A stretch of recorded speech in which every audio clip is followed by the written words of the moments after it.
আমরা জানি, আমরা বাংলাদেশে যে মিরাকল 5ই আগস্ট আমরা দেখেছি, জুলাই আগস্টে যে বিপ্লব দেখেছি, এটা কারো কল্পনার ভিতরে আসেনি যে এত বড় একটা শক্তি, যে শক্তির হাতে সমস্ত পুলিশ বাহিনী, সমস্ত র্যাব বাহিনী, বিজিবি, সেনাবাহিনী, সমস্ত গোয়েন্দা বাহিনী, আমলা, সচিব, মন্ত্রণালয়ের সবাই, সদস্য, মন্ত্রী, সবাই সব কিছু তাদের হাতে। তো তার উপরে ছিল পার্শ্ববর্তী বিশাল দেশের সার্বক্ষণিক তাদের হেল্প, তাদের সহযোগিতা।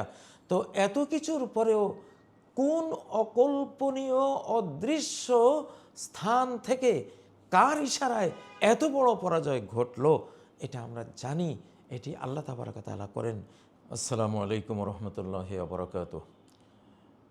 আমাদের ভাই প্রশ্ন করেছেন যে দেশে যে বর্তমান পরিস্থিতি চলছে, এই পরিস্থিতিতে ইসলামিক স্কলার যারা আছেন, আলিম ওলামা যারা আছেন, মাঠ পর্যায়ের ওয়াইজিন কেরাম, মুফাসসিরিন আযম যারা আছেন, সর্বস্তরের ধর্মপ্রাণ জনগণ এবং আলিম সমাজের করণীয় কি? আসলে সবার আগে যেটা করণীয় সেটা হলো আমাদের একটা ঈমানি ভ্রাতৃত্ববোধ। আমরা সবাই ধর্মপ্রাণ, আমরা বাংলাদেশি, বাংলাদেশ প্রেমিক, আমরা বাংলাভাষী, বাংলা ভাষা প্রেমিক। আমরা আমাদের এই যে মানচিত্রটি আমরা পেয়েছি 1947-এর 14ই আগস্ট। আমি গত 2 সপ্তাহ থেকে ওয়াজটি করছি যে সেই রাতটি ছিল কদরের রাত, 14ই আগস্ট 1947 মোতাবেক 27 রমজান। এটা গুগলে সার্চ দিলেই এই তারিখটি বেরিয়ে আসে। তাহলে কত মহিমান্বিত একটি মানচিত্র। তো আমাদের এখন একদিকে স্বাধীনতা অক্ষুণ্ণ রাখার সংগ্রামে সর্বস্তরের আলেম সমাজকে এখন নেতৃত্ব দিতে হবে। 2 নম্বর, দেশের অখণ্ডতা রক্ষার জন্য যদি যুদ্ধ করতে হয়, যদি গণযুদ্ধের ডাক দিতে হয়, গণযুদ্ধের ডাক সরকার দেবে। আমরা সেই গণযুদ্ধে সবাই ট্রেনিংপ্রাপ্ত সৈনিক রূপে আমাদেরকে ঝাঁপিয়ে পড়তে হবে। 3 নম্বর, দেশের নিরাপত্তার বিষয়টি নিজের ব্যক্তিগত স্বার্থ, দলীয় স্বার্থ, সকল স্বার্থের ঊর্ধ্বে উঠে আমাদেরকে বিচার করতে হবে, প্রাধান্য দিতে হবে।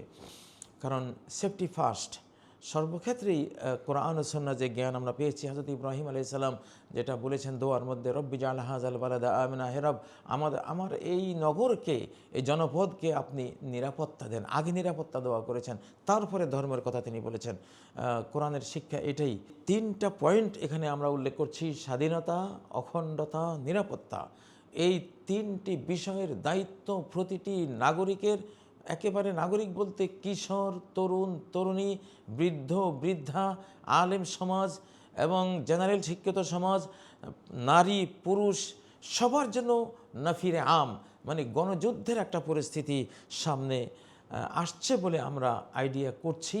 আমাদের পার্শ্ববর্তী যে শত্রু দেশ রয়েছে, তারা আমাদের দেশকে 53 বছর কলোনি বানিয়ে, দাসী বানিয়ে আমাদেরকে তারা নির্যাতন করেছে।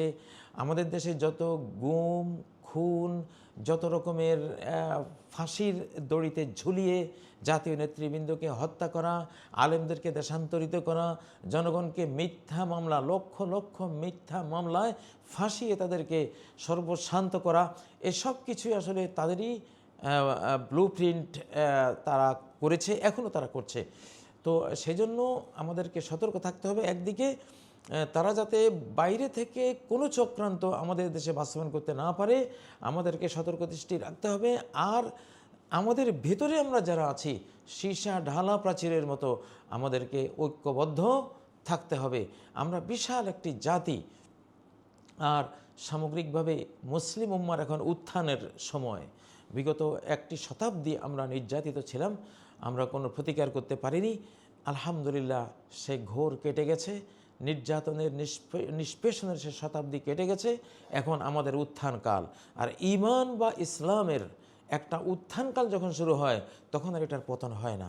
এটাকে হয়তো মাঝপথে কিছু হালকা জয় পরাজয়ের ঘটনা ঘটবে, কিন্তু শেষ পরিণতি, শেষ হাসি মুসলিম উম্মায় হাসবে, শেষ ভালো রেজাল্টটা মুসলিম উম্মায় নেবে। আল্লাহ আমাদেরকে তৌফিক দিন, আমাদের এই বাংলাদেশকে স্বাধীন, অখণ্ড এবং নিরাপদ রাখুন।